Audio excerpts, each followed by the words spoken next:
दोस्तों, स्वागत है आपका स्टडी फॉर सिविल सर्विसेज में। यदि स्टडी फॉर सिविल सर्विसेज के छात्र हैं तो ये वाला टेलीग्राम जरूर ज्वाइन करके रखिए। यूट्यूब चैनल में हमारे साथ है तो भी ये वाला टेलीग्राम ज्वाइन करना बहुत ज्यादा जरूरी है। सारे नोटिफिकेशन, सारे अपडेट, सारे मोस्ट इंपोर्टेंट पिक्स, सारा रिवीजन सब कुछ यहाँ पे बताया जाता है। दोस्तों, यूरोपियन कंपनियां भारत में आती हैं और यहाँ पर रूल करने के जो पर्पस होता है, रूल करने की मानसिकता होती है, उसको फैलाने का काम करती हैं। अपना व्यापार लगाती हैं, उसके बाद व्यापार की परमिशन वगैरह प्राप्त करती हैं, अपनी फैक्ट्रीज डेवलप करती हैं और अंत में रूल करने के लिए आपस में लड़ते झगड़ते हैं। वो सब हम देख रहे थे। अब यहाँ पर हमें देखना है कि why sea route to India. इस पर पिछले वाले वीडियो में थोड़ी सी चर्चा हुई थी और वीडियो वहीं पर कट गया था। ठीक है, तो वो टेक्निकल गड़बड़ी थी और यहाँ पर उसे पूरा किया जाएगा।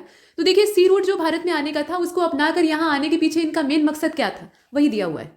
यहाँ पहली चीज तो ये है कि spirit of renaissance in the 15th century at Europe. मतलब यूरोप का जो पूरा क्षेत्र था, वहाँ 15वीं शताब्दी का ये जो दौर है, इसमें बहुत बड़े बड़े सुधार हो रहे थे, बड़े बड़े रिफॉर्म हो रहे थे और पूरा ये पुनर्जागरण का समय था। रेनेसेंस का पूरा टाइम पीरियड था, जिसे कि यहाँ पर देखा जा रहा है। और जब पुनर्जागरण होता है तो वो हर क्षेत्र में होता है, मतलब एजुकेशन के फील्ड में होगा, जो इंडस्ट्रीज है वहाँ पे भी होगा। और इसी का परिणाम होता है कि यहाँ पे जो मशीन युग है वो स्टार्ट हो जाता है, पूरा मशीन एज स्टार्ट होती है और उसमें जो इंडस्ट्रियल रिवॉल्यूशन है उसे आप लगातार देख रहे हैं। होता ये है कि जो यूरोप का पूरा कॉन्टिनेंटल पार्ट है, वहाँ पे जितना भी रॉ मटेरियल था, वो उस पूरे कॉन्टिनेंट की जितनी भी कंट्रीज थी, उनकी आवश्यकताओं को पूरा करने के लिए कम पड़ने लगता है। पहले ऐसा नहीं था कि मशीनें इतनी ज़्यादा डेवलप थी, मशीनों का इतना ज़्यादा प्रचलन था, तो ऐसे में जो रॉ मटेरियल होता था उतने में ही काम चल जाता था। मतलब प्रोडक्शन उतना होवे नहीं करता था। तो प्रोडक्शन अगर ज़्यादा नहीं होगा तो आपको मटेरियल भी ज़्यादा नहीं चाहिए। लेकिन अगर आप मशीन से प्रोडक्शन करना स्टार्ट करेंगे, मतलब मशीन से कोई चीज़ बनाना शुरू कर देंगे, तो वो रफ्तार में तेज बनेगा, जल्दी जल्दी बनेगा। और ऐसे में आपको रॉ मटेरियल चाहिए, और रॉ मटेरियल की भी एक सीमा होती है। मतलब एक लैंड एरिया से या एक जो कॉन्टिनेंटल पार्ट है, उसी से आप सारा रॉ मटेरियल अगर चाहें तो वो आपको नहीं मिल सकता। तो इन्हें विकल्प खोजना पड़ा। और जो यहाँ पर विकल्प ये खोजते हैं, वो अलग अलग कॉलोनीज डेवलप करने के तौर पे खोजते हैं। ये किसी ऐसे क्षेत्र की तलाश में रहते हैं, जैसे कि भारत को इन्होंने चुना या अमेरिका को ही चुना। अमेरिका का भी जो साउथ और नॉर्थ वाला पार्ट था, उस पर अलग अलग देशों ने अपने समय में कब्जा जमाया है। उसमें लड़ाई झगड़ा भी होता था आपस में। तो ये ऐसा क्यों करते हैं? क्योंकि इन्हें ऐसी जमीन की तलाश थी जहाँ से कि ये खूब भर भर कर ले जाएं, मतलब कच्चा माल वहाँ से ले जाएं, और बदले में इन्हें बहुत थोड़ा ही चुकाना पड़े, या तो नहीं चुकाना पड़े, मतलब नहीं देना पड़े, और नहीं तो अगर देना भी पड़े तो वो इतना कम हो कि उसका कोई घाटा वगैरह ना लगे। इस प्रकार का ये क्षेत्र तलाश रहे थे। तो ये सरासर एक्सप्लोटेशन था, इसमें कोई डाउट नहीं है। और इसी प्रकार से ये कॉलोनियल रूल जो है ये स्टार्ट होता है। तो इसमें अगर आप देखें तो ये 15th सेंचुरी का दौर था। यूरोप में पूरा पुनर्जागरण का समय निकलता है। जितनी भी पुरानी बुराइयां हैं उससे यूरोप उबर चुका था और डेवलपमेंट की ओर तेजी से कदम बढ़ा रहा होता है। लेकिन डेवलपमेंट करने का जो इसका तरीका होता है वो बहुत गड़बड़ होता है। मतलब दूसरों को नीचे कुचल कर, दूसरों का सामान छीन कर अगर आप अमीर कहलाना चाहेंगे तो ये गलत है। और ऐसा ही यूरोपियन जो कंट्रीज थी, खासतौर पर इंग्लैंड, ऐसा करता है।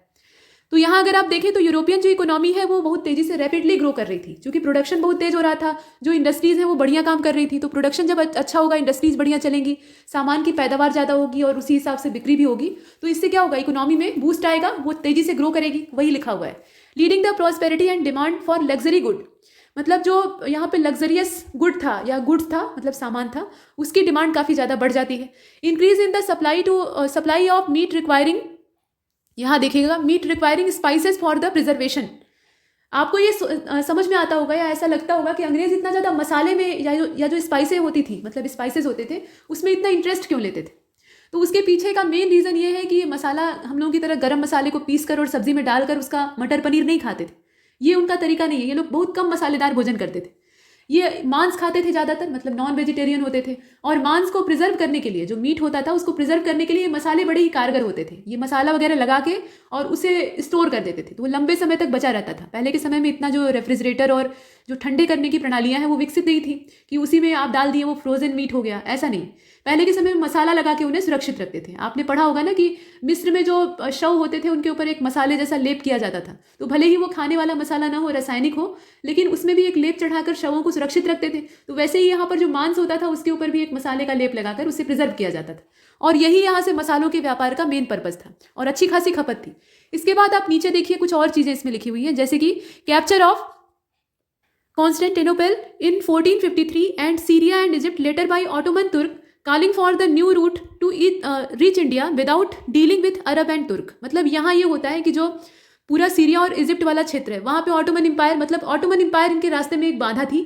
और वो भारत का जो स्थल मार्ग था, मतलब भारत तक पहुँचने का जो लैंड रूट था, उस पर अपना कैप्चर किए हुए थे। वहाँ से अगर होकर अंग्रेज या यूरोपियंस जाते यहाँ ये पूछा गया है ना कि सी रूट ही उन्होंने क्यों चुना, तो उसके पीछे का कारण बताया जा रहा है। तो अगर ये लैंड रूट को अख्तियार करते तो वहाँ पर इन्हें ऑटोमन एम्पायर या जो इस प्रकार के अरब और तुर्क थे उनसे टकराना पड़ता। कुल मिलाकर जो मुस्लिम किंगडम था उस आसपास के एरिया का, उससे इनका टकराव होता और ये यूरोपियंस नहीं चाहते थे। ये शांतिपूर्वक तरीके से अपना काम निकाल कर वहाँ से रफा दफा हो जाना चाहते थे, तो इसके चलते ये सी रूट अपना यहाँ पे अख्तियार करते हैं। इसके बाद वेनिस और जेनेवा जो है, इसके बारे में अगर कहा जाए तो too small to stand up to the Turk, मतलब वेनिस और जेनेवा जो था ये तुर्कों के सामने खड़ा होने में बहुत ज़्यादा सक्षम नहीं था। इसके बाद स्पेन और पुर्तगालीज जो क्षेत्र है उसके बारे में अगर कहा जाए, मतलब स्पेन और पुर्तगाल एक देश के तौर पे aided with money and man by north European and by ship and technical knowledge by the Genoese, मतलब यहाँ पे बताया गया कि जो पहले के समय में इन्वेंशंस होते थे, आपने देखा ना कि कॉन्टिनेंटल पार्ट को खोजा जाता था। ऐसा नहीं था कि आज के समय की तरह से गूगल मैप है और आप घर बैठे पूरा चालू करेंगे मैप को और जहाँ मन चाहे वहाँ की लोकेशन आप अच्छे से देख लेंगे, और उसका जो अर्थ वाला फॉर्मेट होता है उसमें पूरी पृथ्वी की जो संरचना है उसको भी देख लेंगे। तो ये सब सिस्टम पहले नहीं था, इतनी ज़्यादा टेक्नोलॉजी डेवलप नहीं थी, नेविगेशन सिस्टम इतना ज़्यादा स्ट्रांग नहीं था। तो ऐसे में मैप तो रहते थे, ऐसा नहीं कि नक्शा नहीं रहता था, नक्शे का इजाद हो चुका था, लेकिन उसमें उस नक्शे के ऊपर चलकर, मतलब उस नक्शे के हिसाब से चलकर यात्रा करना बहुत टेढ़ा काम होता था, चाहे वो समुद्र की ही यात्रा क्यों न हो। तो यहाँ पर पुर्तगाल और स्पेन की बात की जा रही कि ये दोनों देश जो हैं ये बहुत ज़्यादा धन खर्च करते हैं इस मामले में, मतलब रिसर्च के मामले में। बहुत सारे आधुनिक यंत्रों का, जैसे कि जो यहाँ पे बाइनाकुलर होता है, और इसके अलावा बाइनाकुलर तो ये इस्टेब्लिश नहीं कर पाते हैं, लेकिन उसके अलावा बहुत सारी चीज़ें जैसे कि दिक्सूचक यंत्र, मतलब जो चुंबकीय सुई होती है जिससे कि दिशाएं पता लगती हैं, तो उसका इजाद होता है, और इस तरह की बहुत सारी चीज़ें। तो इससे समुद्री यात्रा आसान हो जाती है, समुद्र में भटकने की गुंजाइश नहीं रहती है, और इसमें ये बहुत ज़्यादा पैसा भी इन्वेस्ट करते हैं, अपने लोगों को वहाँ भेजते हैं ताकि पता लगाएं ये लोग कि कहाँ पर कौन सा स्थान है, ये सब चीज़ें। इसके बाद Portuguese the pioneer followed by Dutch, English and Danes and the French respectively to reach India, मतलब भारत में आने वाली जो कंपनियां या भारत में आने वाले जो विदेशी हैं उनका अगर क्रम देखा जाए तो पुर्तगाली सबसे पहले आते हैं। मतलब बार्थोलोमियो डियाज को अगर आप देखेंगे तो वो केप ऑफ गुड होप तक पहुंचता है समुद्री रास्ते से, और वहीं से रिटर्न हो जाता है, मतलब अफ्रीका महाद्वीप का जो क्षेत्रीय इलाका है उसको ये टच करता है। तो केप ऑफ गुड होप से ये उत्तर माशा अंतरीप वाला जो क्षेत्र है वहाँ से रिटर्न हो जाता है। उसके बाद वास्को डिगामा उससे आगे का रास्ता देखता है, तो जब वो केप ऑफ गुड होप से आगे बढ़ता है तो उसके बाद ये घूमते घूमते जो गुजरात वाला तटवर्ती इलाका है भारत का, वहाँ से भारत की ज़मीन पर पैर रखता है। तो ये पूरा सीक्वेंस था। तो सबसे पहले पुर्तगाली आते हैं, उसके बाद उनके पीछे पीछे डच आते हैं। जब एक आ गया तो फिर बाकियों के लिए कोई दिक्कत ही नहीं। जैसे होता है ना कि घर में कोई भी सरकारी नौकरी में नहीं है तो कोई भी जो है वो इसे बहुत कठिन समझता है, बहुत ही ये अनोखा फल है और सबको नहीं मिलता है। लेकिन अभी एक आदमी जो है वो IAS बन जाए या सिविल सर्वेंट बन जाए तो उसके पीछे पीछे अनुकरण करके बनने वाले जो लोग हैं उनकी लाइन लग जाएगी, लोग इंस्पायर होंगे ना कि ये कर लिया तो हम भी कर सकते हैं, मेरे पास का ही तो था, मेरा भाई ही तो था, तो बाकी भी इसमें अपना ट्राई करेंगे और हो जाएंगे। तो वही चीज़ है, यहाँ भी पुर्तगाली पहले हाथ आजमाते हैं और उसके बाद उनके पीछे पीछे बेधड़क होकर डच, अंग्रेज, फ्रांसीसी ये लोग आते हैं। सबसे बाद में फ्रांसीसी आते हैं, सबसे बाद में आते हैं और सबसे बाद में जाते हैं। ठीक है, इनका जो कब्जा है वो सबसे बाद में खत्म होता है। तो इतना हमने देखा।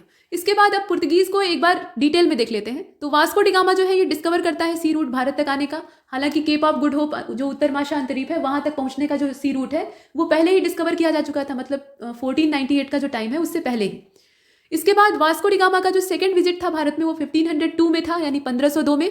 1502 में ये फिर से रिटर्न होता है क्योंकि ब्लैक पेपर का जो ट्रेड है ना इसको एकदम मालामाल कर देता है। यहाँ से ये काली मिर्च ले जाता है बिल्कुल एकदम सस्ते ढेले के भाव में। ढेला मतलब वो एकदम से नहीं के बराबर, मिट्टी का ढेला, तो उसके भाव में ले जाता है और वहाँ पे जब बेचता है तो उसको 60 गुना ज़्यादा मुनाफा होता है। मतलब आप समझ लीजिए 60 टाइम ज़्यादा प्रॉफिट होता है। तो वो आदमी रिटर्न क्यों नहीं होगा, वो तो दौड़ा दौड़ा आएगा और वो दौड़ के आता है वापस।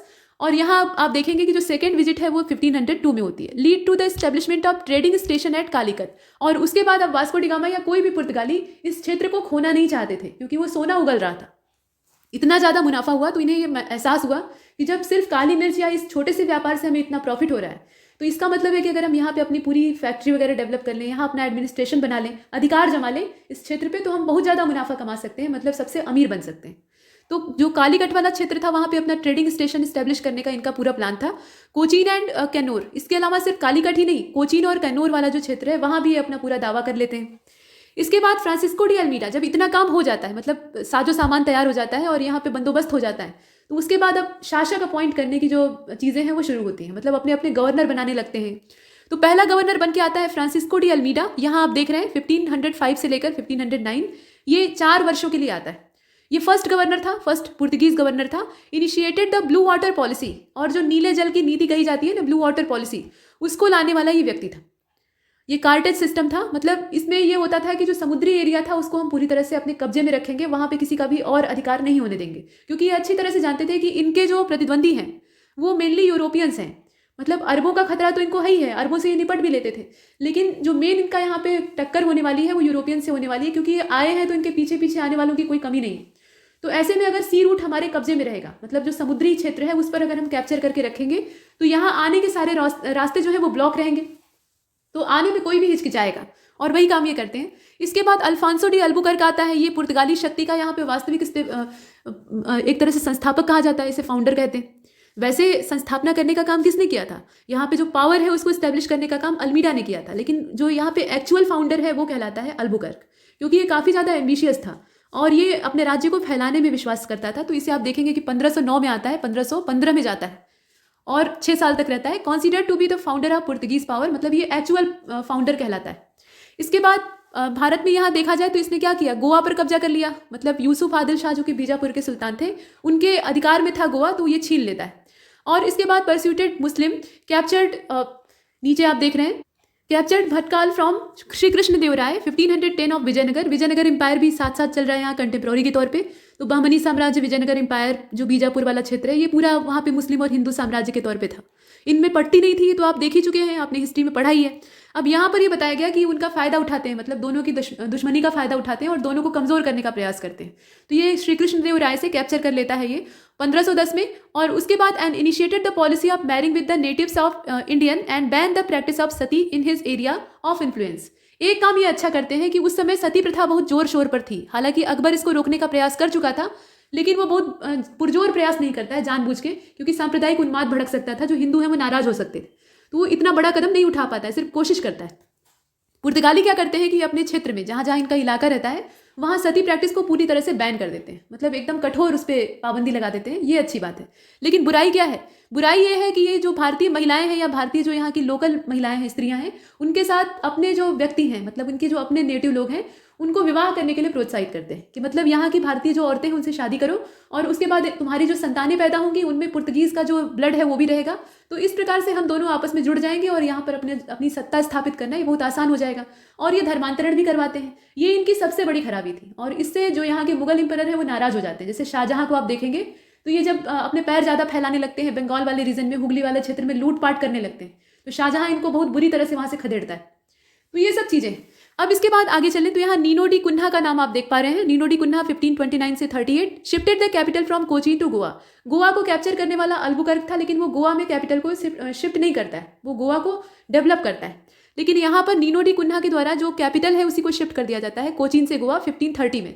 इन his rule Diu and Bassein came under the Portuguese occupation, मतलब पुर्तगाली अब और ज़्यादा पावरफुल होते जाते हैं। कोई भी जो पावर है, जिसे भी आप देखें, चाहे वो ब्रिटिशर्स हो या फिर फ्रेंच हो या फिर पुर्तगीज़ हो, कोई भी हो, उनका एक समय है, मतलब धीरे धीरे वो ऊपर की ओर जो पीक पोजीशन है वहाँ तक पहुँचते हैं और उसके बाद वैसे ही उनका डिक्लाइनेशन भी होता है। यही हाल अंग्रेज़ों का भी है, यही हाल पुर्तगालियों का भी हुआ, फ्रांसीसियों का भी हुआ। तो ये आप देख रहे हैं। अब इसमें कुछ जो थे वो एकदम से लीनियर, जो उनका कर्व था उस टाइप का दिखाई देता है, मतलब उनका कभी भी उन्नयन हुआ ही नहीं। वो यहाँ पर आए और एकदम सीधे रास्ते यहाँ से निकल गए। जैसे कि डच जो यहाँ पे कंपनियां हैं वो आपको दिखाई देंगी। हालांकि डचों ने पुर्तगालियों को परेशान किया था। इसके अलावा जो डेनिश कंपनियां हैं वो भी यहाँ पे बहुत ज़्यादा समय तक टिक नहीं पाती। तो ये चीज़ें हमने देखी। अभी इसके बाद ये कहा गया कि जो नीनो डी कुन्हा है ये तो कैपिटल को शिफ्ट कर दिया 1530 में, और दीव और बसीन वाला जो एरिया है वो भी इसी के समय में कब्जे में ले लिया जाता है। मतलब वो पहले गुजरात के राजा बहादुर शाह के पूरे अधीन में आता था, अधिकार में आता था, लेकिन बाद में ये कैप्चर कर लेता है। और Bahadur Shah got killed in 1537 at Diu while negotiating with the Portuguese. मतलब यहाँ पे बहादुर शाह का पुर्तगालियों के साथ संघर्ष हो रहा होता है और उसमें वो मारा जाता है। तो कुल मिलाकर वहाँ के राजा वगैरह को मारकर, राज्य से हटाकर, गद्दी से उतारकर ये अपना कब्जा कर लेते हैं। इसके बाद factor for decline the Portuguese in India, चूंकि पुर्तगाली बहुत तेजी से भारत में पनपते हैं, तो ऐसा क्या कारण था कि एकदम से तेजी से डिक्लाइन भी हो जाते हैं, यानी नीचे चले जाते हैं? इसके पीछे कौन से रीजन थे? तो यहाँ पर वही बताया गया है कि emergence of powerful dynasties in Egypt, मतलब पुर्तगालियों के डिक्लाइनेशन के सिर्फ लोकल रीजन ही नहीं थे, बाहर से भी था, बाहर से कमज़ोर पड़ रहे थे। तो यहाँ पे बहुत सारी पावरफुल डायनेस्टीज जैसे इजिप्ट, पर्सिया, नॉर्थ इंडिया वाला जो क्षेत्र था, and the appearance of Maratha and neighbours, Maratha as neighbours, मतलब यहाँ पे कई सारी चीज़ें हैं। जैसे एक तो इजिप्ट और पर्सिया वाला जो क्षेत्र था वहाँ पे पावरफुल जो डायनेस्टीज हैं वो इस्टेब्लिश हो जाती हैं, तो वहाँ से इनका अधिकार क्षेत्र जाता रहता है। इसके अलावा नॉर्थ इंडिया वाला क्षेत्र में भी इनका अधिकार उतना नहीं रह पाता है, क्योंकि वहाँ मुगल इंपरर पहले से ही थे, वो इनकी दाल गलने नहीं देते। और इसमें अगर आप दक्कन वाला एरिया देखें जहाँ के राजा बने हुए थे, मतलब नीचे का जो प्लेटू वाला पोर्शन था, खासतौर पे कोस्टल पार्ट, उस पर अपना कब्जा करके उसको अपने क्षेत्र में मानते थे। मतलब ये समुद्र का स्वामी खुद को कहते थे, ये आप जानते भी हैं। तो यहाँ मराठा शक्ति फिर से एक बार सिर उठाने लगती है, मतलब इनका उत्कर्ष होने लगता है और ऐसे में इन्हें कड़ी टक्कर प्राप्त होने लगती है और ये पीछे हटने लगते हैं। इसके बाद political fear arouse by the activities of Jesuit missionaries and यहाँ नीचे आप देख रहे हैं hated of persecution of the नीचे आप देख रहे हैं inquisition the cost reaction against the Portuguese spiritual pressure. मतलब कहने का तात्पर्य ये कि पुर्तगाली जो है ये पॉलिटिकल फियर के भी शिकार हो जाते हैं। पहले जो इनकी नीतियां थी उसमें ये धर्मांतरण करवा रहे थे, रिलीजन का चेंज करवा रहे थे, कन्वर्जन करवा रहे थे, जबरन जो मैरिज वाली प्रथा थी उसको चला रहे थे कि हिंदू महिलाओं से विवाह करो या जो यहाँ की देशी महिलाएं हैं उनके साथ विवाह करो। मुस्लिमों के साथ ये बुरा बर्ताव कर रहे थे। तो इसमें अगर देखा जाए तो यहाँ हिंदू और मुसलमान दो ही मेजॉरिटी थी, मतलब उसमें हिंदू मेजॉरिटी थी और जो मुसलमान थे वो माइनॉरिटी थे, लेकिन कुल मिलाकर ये पूरा क्षेत्र था। तो हिंदू और मुसलमान ये मुख्य धर्म के तौर पे पाए जाते थे और दोनों को इन्होंने नाराज किया। तो नाराज करने का परिणाम ये होता है कि पॉलिटिकल प्रेशर इनके ऊपर बहुत बढ़ जाता है, क्योंकि यहाँ का राजा जो था वो मुस्लिम था, मतलब जो मुगल बादशाह थे वो मुसलमान थे। तो मुसलमानों को नाराज करने का मतलब है कि उनको नाराज करना, और हिंदुओं को अगर आप नाराज करेंगे तो जो दक्कन वाला साम्राज्य है वहाँ पे विजयनगर साम्राज्य हो या मराठा हो, ये कतई बर्दाश्त नहीं करेंगे। तो इनके ऊपर एक प्रेशर क्रिएट होता है और इससे भी ये ध्वस्त हो जाते हैं। इसके बाद rise of England and Dutch commercial ambitions challenging the Portuguese supremacy. जब ये भारत में आते हैं तब तो अकेले रहते हैं, तब इनको रोकने टोकने वाला कोई नहीं था, आराम से ये फैलते जाते हैं। लेकिन धीरे धीरे इनका पीछा करते हुए इन्हीं के जैसे बल्कि इनसे भी ज़्यादा काबिल लोग यहाँ पर प्रवेश करने लगते हैं, जो कि सेम पर्पस लेकर आए थे, सबका उद्देश्य एक ही था। तो ऐसे में अंग्रेज़ों और डचों से इन्हें बहुत ही कड़ी टक्कर प्राप्त होती है और डच भी यहाँ पर बहुत ज़्यादा शक्तिशाली सिद्ध होते हैं। अंग्रेज़ों के आगे उनकी दाल नहीं गलती है, लेकिन पुर्तगालियों को एकदम से त्रस्त कर देते हैं। तो पुर्तगाली जो सुपरमेशी थी उसको यहाँ कड़ी टक्कर मिलती है, चैलेंज मिलता है, वो भी एक कारण था। इसके बाद यहाँ आप देख रहे हैं कि करप्शन वाला जो पूरा सिस्टम था ये इनके अंदर विद्यमान था। मतलब इनका पूरा प्रशासन एकदम करप्ट था, भ्रष्ट थे, घूस लिया करते थे जो कर्मचारी होते थे। तो ये इनके बारे में बहुत ज़्यादा बुरी बात थी। ग्रीड इनके अंदर बहुत ज़्यादा था, सेल्फिश ये लोग पाए जाते थे, और पायरेसी और इसके अलावा बहुत तरह की तमाम जो बुराइयां थी, मतलब लूटपाट तक ये उतर आते थे। तो इस प्रकार की चारित्रिक जो बुराइयां होती हैं ये आदमी को एकदम से गिरा देती हैं, और वही हाल पुर्तगालियों का होता है। और पुर्तगीज जो एडमिनिस्ट्रेशन भारत में था वो इसी वजह से ध्वस्त हो जाता है। आप देखते हैं कि हुगली वाला जो क्षेत्र था वहाँ ये कब्जा जमाकर लूटपाट करते हैं। तो जब लूटपाट पे उतर आते हैं और जबरी धर्मांतरण करवाते हैं और तमाम चीज़ें करते हैं, तो इससे जो बादशाह वगैरह होते हैं वो नाराज हो जाते हैं। इसके बाद diversion of Portuguese colonising ambition toward the west due to discovery of Brazil. जब इन्होंने देखा कि भारत में अब बहुत ज़्यादा भीड़ बढ़ रही है, मतलब पहले तो हमारा ही राज्य था, हमने काफ़ी समय तक किया, उसके बाद अब अंग्रेज़ भी आ रहे हैं, उसके बाद पीछे जो डच हैं वो भी आ रहे हैं, फ्रांसीसी आ रहे हैं, इस प्रकार की आहट बढ़ रही है। मतलब यूरोप वालों को पता लग गया है कि भारत बहुत अच्छा है, फ़ायदेमंद है।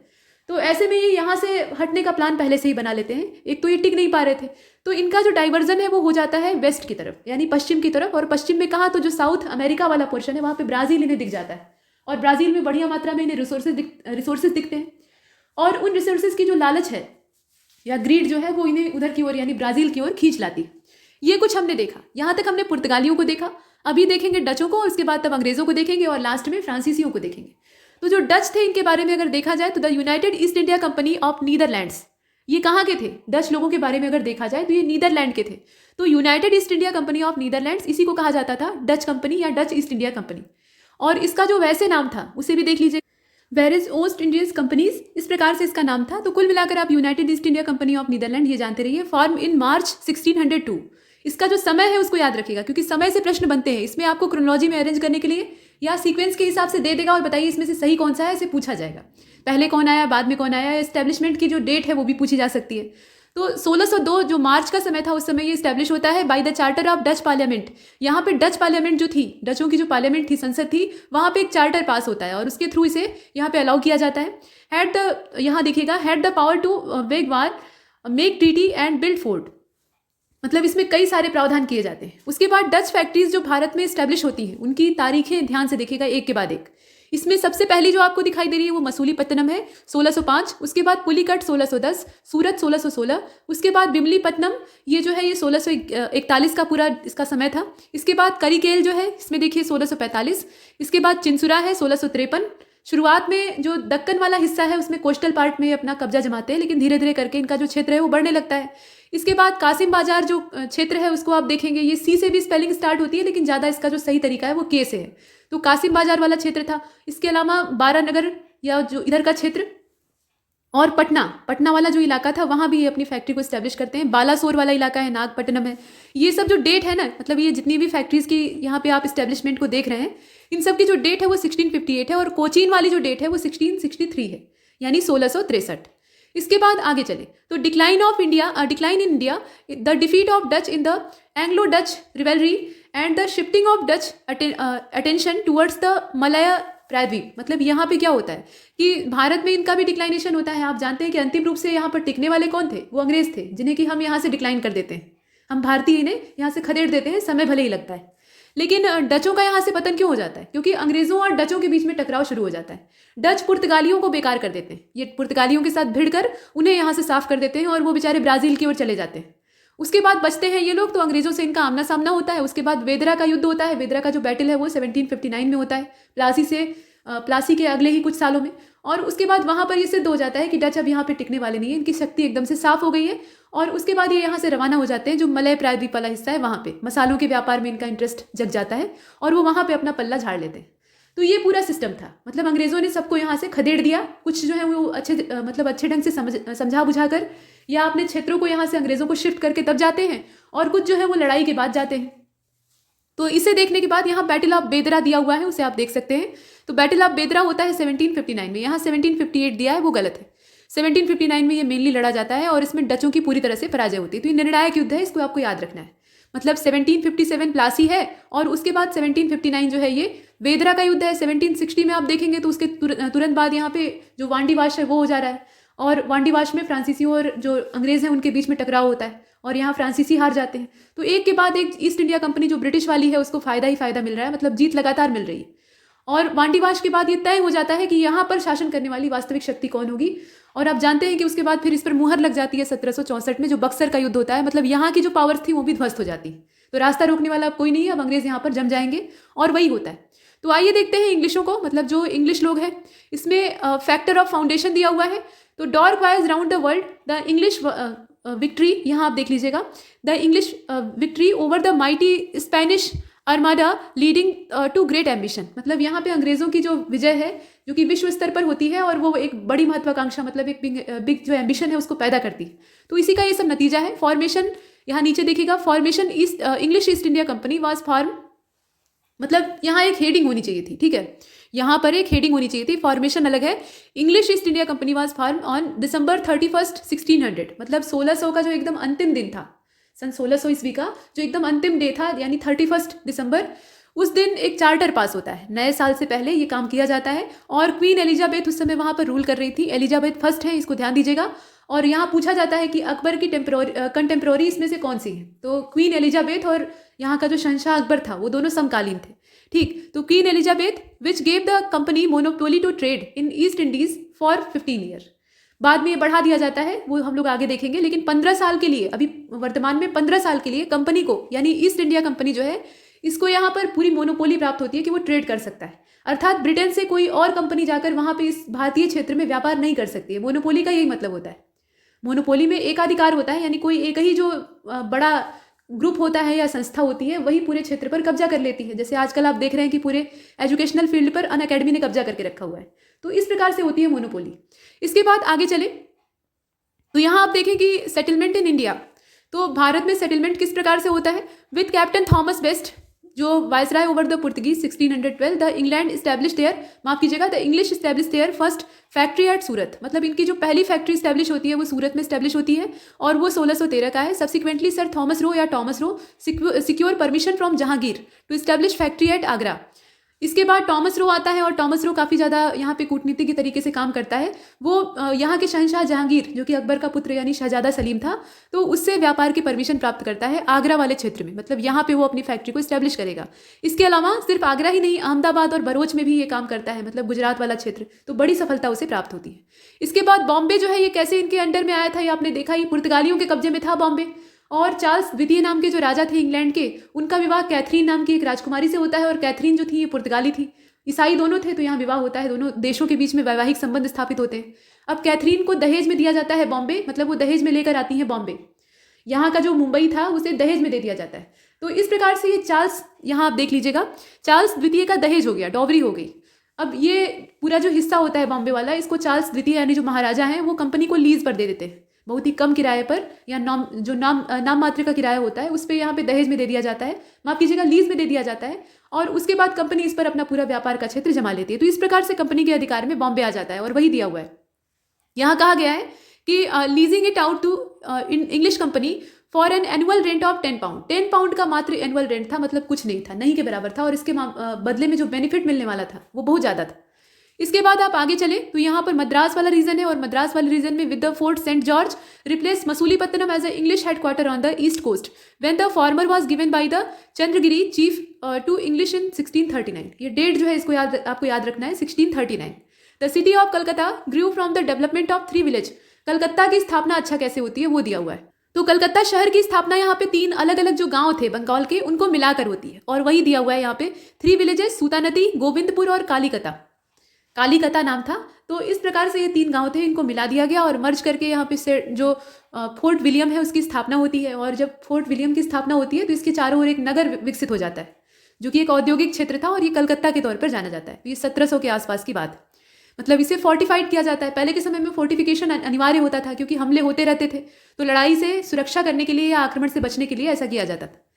और became the seat of British power in India till 1911। आप समझ रहे हैं इसमें 1911 में क्या होता है, जो दिल्ली दरबार का आयोजन होता है उसमें सिर्फ बंगाल विभाजन को रद्द ही नहीं किया जाता है, उसके अलावा कलकत्ता से दिल्ली में राजधानी को शिफ्ट कर दिया जाता है।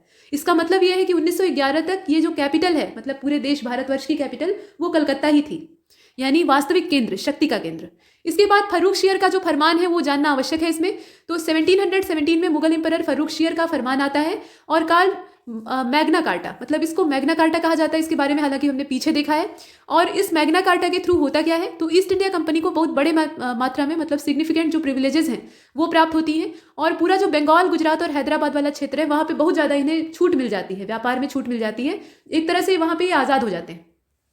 इसके बाद अब problem of company at home in 1635। यहाँ पर होता क्या है, तो होता यह है कि a rival company named sir William Courteen who gave the license to trade by Charles First in 1657. Both the companies merged. मतलब होता यह है कि ईस्ट इंडिया कंपनी जो पहले से गठित थी सन 1600 में, एलिजाबेथ के समय में, वो काम कर रही थी, उसे अपनी मोनोपोली मिली हुई थी। लेकिन जब जैसे ही यहाँ पर लीज का समय खत्म होता है, यानी 15 साल का जो यहाँ पे पूरा समय मिला था इन्हें मोनोपोली से ट्रेड करने का, तो वो वाला टाइम जब ओवर होता है तो उसके बाद दूसरी कंपनियां भी आना शुरू हो जाती हैं, और इससे इन्हें चैलेंजेस मिलते हैं। हालांकि वो बाद में मर्ज हो जाती हैं एक दूसरे में, ये आपस में टकराते नहीं हैं, यही अच्छी बात है। ये एक दूसरे में अपने आप को मिला लेते हैं और उसके बाद मिलकर काम करते हैं। इसके बाद आगे चलें तो इसमें और भी चीज़ें आप देख सकते हैं। इसके बाद 1698 की अगर बात की जाए तो अनदर राइवल कंपनी इमर्ज इन 1702, मतलब यहाँ 1702 के आसपास जो एक और राइवल कंपनी है वो इमर्ज करती है। The rivalry between the old and the new company came to an end, but their final amalgamation took place in 1708 under the title the United Company of Merchants of England Trading to East Indies। जो अंग्रेजी east India company हम लोग कहते हैं वो वास्तव में 3 अलग अलग कंपनियों का मिक्सचर है। शुरुआती जो ईस्ट इंडिया कंपनी थी, यूनाइटेड ईस्ट इंडिया कंपनी, वो सन 1600 में एक चार्टर के थ्रू पार्लियामेंट में जो पास होता है ब्रिटिश पार्लियामेंट में, उससे आती है। लेकिन उसके बाद धीरे धीरे करके और भी जो कंपनियां हैं वो भी यहाँ आती है, लेकिन वो धीरे धीरे करके मर्ज हो जाती है, वो इससे संघर्ष नहीं करती है। अंत में जो नया स्वरूप हमारा कंपनी का सामने आता है उसे अगर हम लोग देखें, मतलब 1708 की ये बात है, ये अगर आप देखें तो 1707 में औरंगजेब की मृत्यु होती है और ये 1708 की बात है। तो यहाँ पर कंपनी का नाम कन्वर्ट हो गया है, चेंज हो गया है, और अब जो नाम बना है वो है यूनाइटेड कंपनी ऑफ मर्चेंट्स। मतलब ये यूनाइटेड कंपनी है, संयुक्त कंपनी है मर्चेंट्स की, यानी व्यापारियों की, ऑफ इंग्लैंड, जो कि इंग्लैंड के व्यापारी हैं, और इसका जो पर्पज़ है वो ट्रेडिंग करना है ईस्ट इंडीज से, यानी जो यहाँ पे पूर्वी भारतीय उपमहाद्वीपीय क्षेत्र है उसके साथ ट्रेड करना, ये इनका मेन पर्पज़ है। तो ये पूरा इसका नाम हो जाता है। तो ईस्ट इंडिया कंपनी का अगर पूरा नाम देखना हो तो यही है, after the arbitration of the earl of Godolphin this company ruled in India till 1858। और ये जो कंपनी है ये भारत में, मतलब ये आपने देखा ना यूनाइटेड कंपनी ऑफ मर्चेंट्स, तो ये रूल करती है भारत में 1858 तक। मतलब 1857 का रिवोल्ट होता है, उसके बाद ये कंपनी एकदम बेकार साबित हो जाती है, पहले इसी का शासन चल रहा था। तो उसके बाद अब जो ब्रिटेन की गवर्नमेंट है और जो यहाँ के महाराजा महारानी थे, उन्हें ऐसा लगता है कि ये काम नहीं कर पाएंगे, तो अब यहाँ पे क्राउन का जो रूल है वो इस्टेब्लिश हो जाता है, गवर्नमेंट ऑफ इंडिया एक्ट आता है, तो उसके थ्रू वहाँ पे इनका शासन समाप्त हो जाता है। फ्रेंचों के बारे में अगर बात की जाए तो इसकी फाउंडेशन रखने का जो टाइम पीरियड है वो 1664 है, बहुत बाद में फाउंडेशन रखी जाती है। फ्रांसीसी इस बारे में सोच ही नहीं रहे थे, मतलब पहले से ही पुर्तगाली जा रहे थे, भारत में आ रहे थे, मुनाफा कमा रहे थे, लेकिन फ्रांसीसी इस ओर ध्यान ही नहीं दे रहे थे। अंत में उन्हें भी ऐसा महसूस होता है कि हमें भी कुछ करना चाहिए, मतलब इस क्षेत्र में अपना काम करना चाहिए, कुछ तो कुछ फ़ायदा मिलेगा ही। अंग्रेज़ भी जा रहे हैं, डच भी जा रहे हैं, तो ऐसा कुछ खास तो वहाँ ज़रूर होगा। और उसके बाद 1664 में यहाँ की सरकार उतनी इंटरेस्टेड नहीं रहती है, लेकिन अंत में एक कंपनी इस्टेब्लिश हो जाती है। और आपको ध्यान देना होगा कि जो ब्रिटिश ईस्ट इंडिया कंपनी है वो एक प्राइवेट कंपनी है, और प्राइवेट सेक्टर चाहे कोई भी हो, चाहे वो एजुकेशन का फील्ड हो या शासन का क्षेत्र हो या कोई भी कंपनी चलानी हो, अगर प्राइवेट सेक्टर है तो वो ज़्यादा स्ट्रिक्टली काम करेगा, मतलब एकदम जमकर अनुशासन के साथ काम करेगा, उसमें ढीलापन कतई नहीं होगा। और जब आप अनुशासन में रहकर बढ़िया काम करेंगे, मेहनत ज़्यादा करेंगे, अपना पूरा जो 100% इफोर्ट है वो लगाएंगे, तो इसका परिणाम भी अच्छा होगा, आपको ज़्यादा रिजल्ट मिलेगा।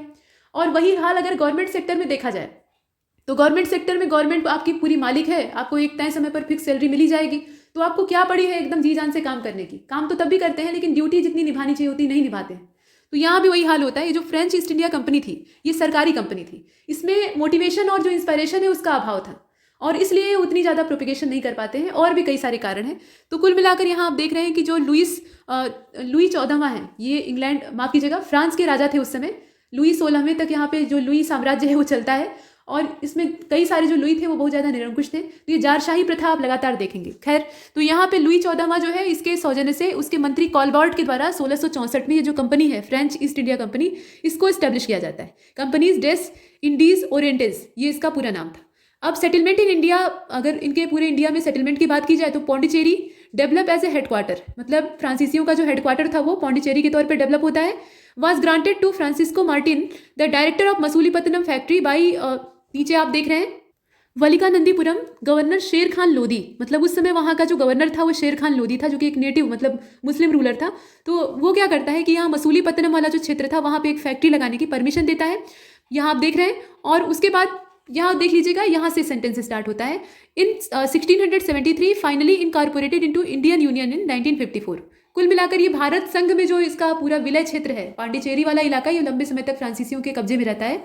इसका भारत संघ में विलय होता है 1954 में, ठीक। और यहाँ पे एंग्लो फ्रेंच जो रिवेलरी है वो भारत में होती है, और इनके बीच का जो टकराव है उसे हम लोग देखते हैं। वांडीवाश का युद्ध लास्ट में होता है 1760 में, और उसके बाद जो फ्रेंच है उनकी शक्ति का पतन हो जाता है। रहते तो तब भी हैं, लेकिन सिकुड़ जाते हैं और फिर फैल नहीं पाते, और फैलने का काम यहाँ अंग्रेजों का होता है।